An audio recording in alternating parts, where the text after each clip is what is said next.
मिला है, उनसे बात की हमारे संवाददाता ने। सुनिए होशंगाबाद सीट से जो ये प्रत्याशी हैं, क्या कुछ कहा इन्होंने बंसल न्यूज से बातचीत में।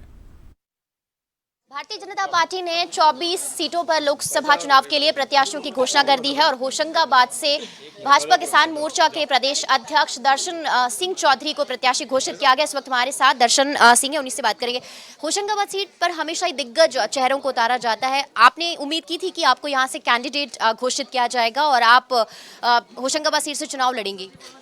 मैं आज बहुत गर्वित भी हूँ, मन में अति उत्साह और खुशी भी है और विश्वास केंद्रीय और प्रदेश नेतृत्व पर कि उन्होंने जमीनी कार्यकर्ता को जिस तरह से उठाया है और इतनी अनुकूल सीट, और उसके साथ साथ मैं ये कह सकता हूँ क्योंकि लंबे समय से मैं किसानों, गांव, गरीब और सब अल्प वेतन कर्मचारी से लेकर सबके बीच में काम कर रहा हूँ। और जिस प्रकार से जो लगभग 36 वर्षों से जिस काम को आज उसका परिणाम, और इतना बड़ा परिणाम, क्योंकि मैं तो ऐसा कार्यकर्ता हूं जिसने कभी वार्ड मेंबरी का चुनाव नहीं लड़ा, लेकिन देश का सबसे बड़ा चुनाव का यदि किसी ने मौका दिया है तो हमारी मां भारतीय जनता पार्टी ने दिया है। भाजपा का मजबूत गढ़ है होशंगाबाद सीट, क्या चुनौतियां आपके सामने रहेंगी? कितना जमीनी स्तर पर आपको और ज्यादा लोगों के बीच पहुंचना होगा, क्योंकि किसानों के बीच आप लगातार सक्रिय हैं?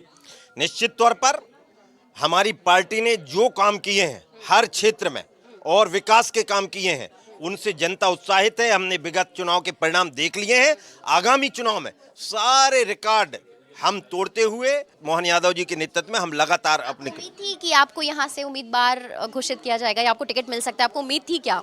निश्चित तौर पर, चूंकि लगातार जिस प्रकार का सर्वे रिपोर्ट जो आ रही थी, जमीनी कार्यकर्ता जो कह रहे थे, और जिस प्रकार से हमारे चाहे वो नमो ऐप की बात हो, चाहे नीचे रिपोर्ट की बात हो, उसमें लगातार हमारा प्रयास नीचे तक रहा है। और जिसके कारण मैं ये कह सकता हूं दावे के साथ कि ये कार्यकर्ता आधारित पार्टी है और आज इसने सिद्ध किया कि हम जैसे फकीर को भी हमको सांसद बना सकती। तो ये हमारे साथ दर्शन सिंह चौधरी हैं, जिन्होंने ये कहा कि पार्टी ने एक कार्यकर्ता को टिकट दिया है और काफी लंबे वक्त से वो जमीनी स्तर पर लगातार किसानों, कार्यकर्ताओं और जमीनी स्तर पर जो लोग हैं उनके बीच में सक्रिय थे और उसी का फल अब इनको मिला है। और उनके सामने चुनौती ये है कि वो काम करें और भारतीय जनता पार्टी की होशंगाबाद सीट पर जीत दिलाए। कैमरा पर्सन पुरुषोत्तम मिश्रा के साथ रंजना दुबे, बंसल न्यूज, भोपाल।